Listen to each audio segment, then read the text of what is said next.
So now we're going to look at the force between a charge, moving charge, and a magnetic field. Now, in these formulas here, firstly there's two formulas.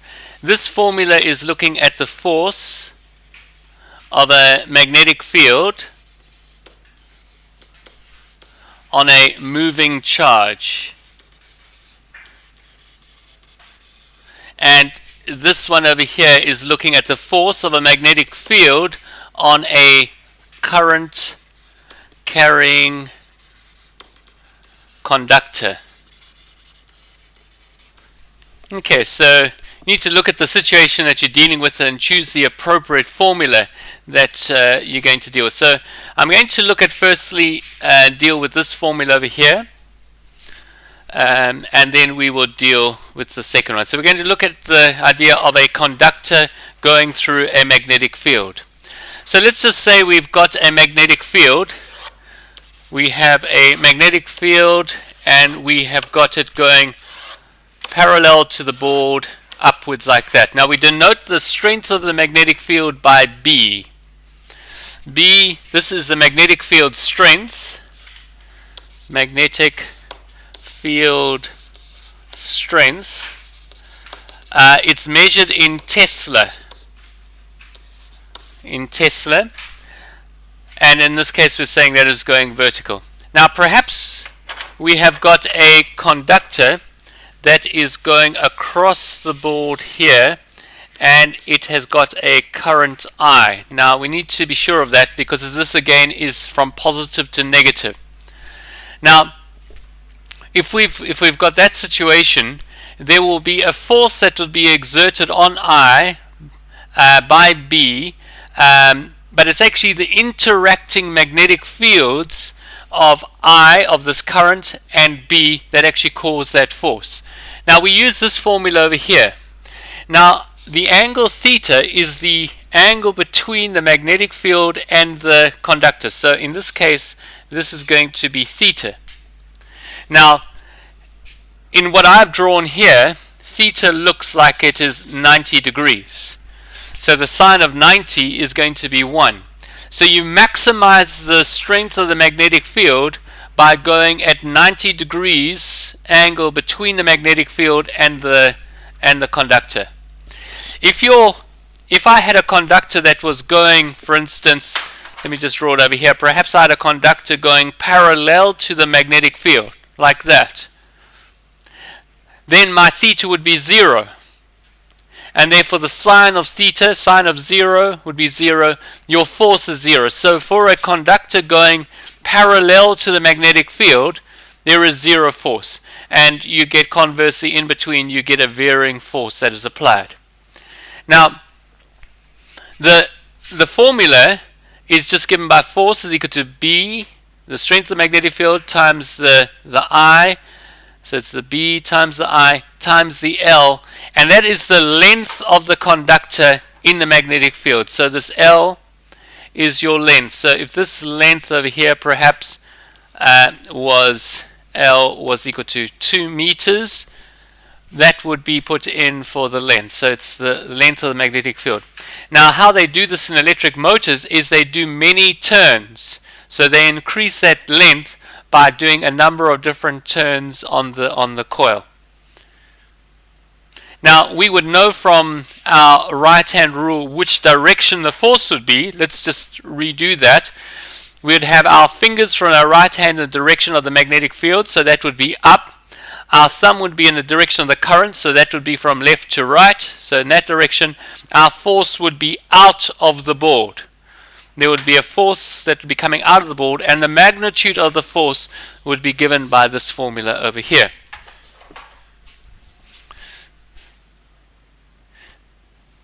So that is for a conductor.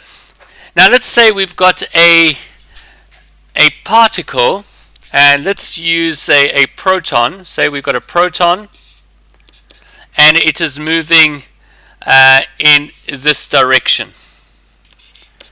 So we've got a proton moving in this direction, and we've got a magnetic field, and let's say the magnetic field is going downwards like that.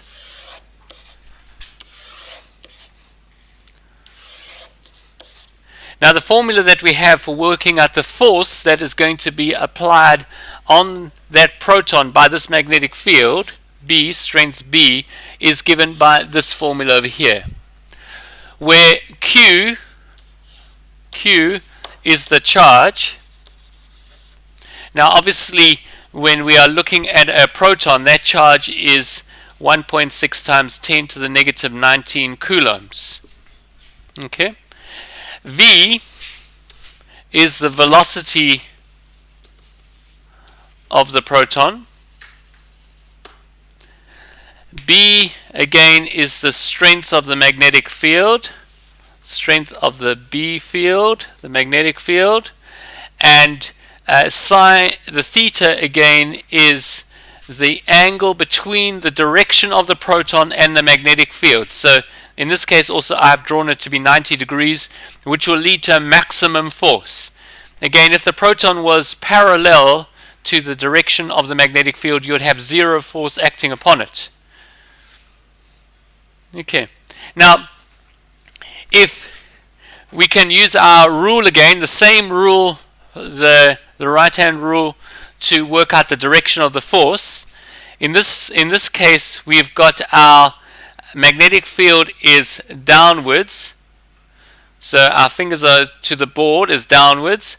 The current is going from left to right, and therefore the palm is going into the page or into the board. You would have a force going into the board, so that would be the direction of your force. If this was an electron, if this was not a proton but an electron, then our current would be, and it was moving still left to right, we would take our current as going from right to left, and therefore we would have our magnetic field down, but now our thumb would be from right to left, and our magnetic field, the force, would be out of the board, would be moving out of the board. Now there's one complication here, or a situation that you need to think about.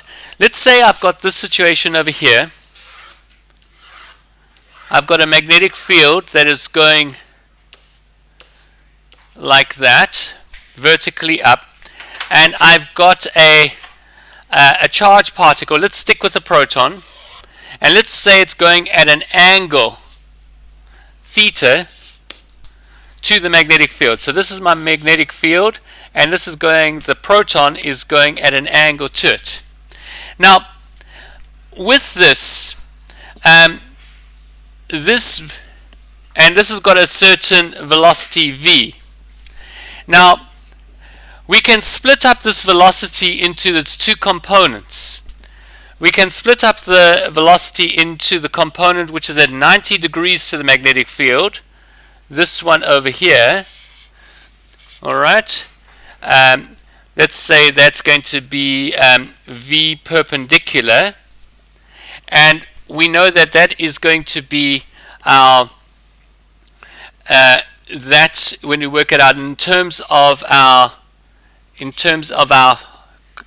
v, our total v, this angle over here is going to, we need to work this angle, this is going to be 90 minus theta, like that, and this over here is going to be v cos of 90 minus theta, like that, which is equal to v sine of theta.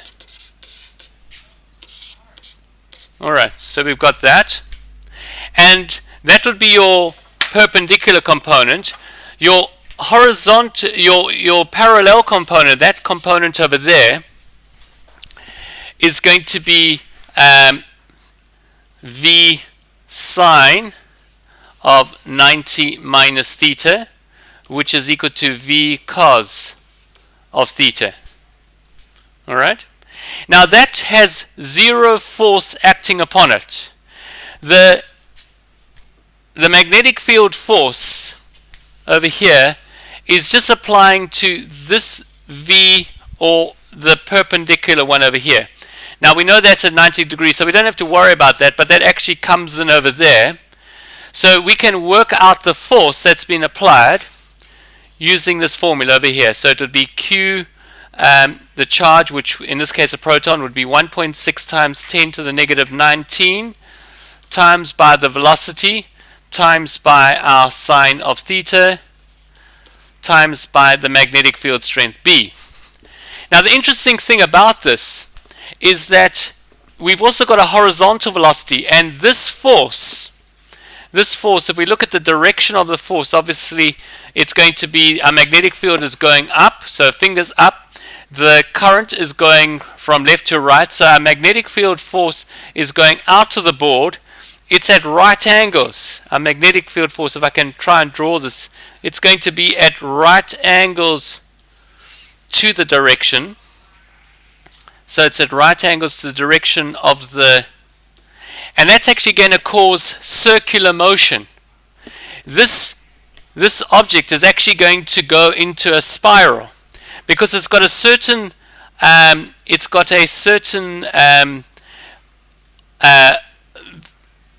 component of its velocity which is parallel to B, and that's actually going to rotate. So you're actually going to get a spiraling effect. This is going to be doing a spiraling effect like this as your due to that force, which is your centripetal force. Now the radius of that can actually be worked out by F is equal to mv squared over r, our formula for our centripetal force. So we sometimes need to apply this formula, our formula for centripetal force. We can work out the radius because we know our velocity and we know our mass of it.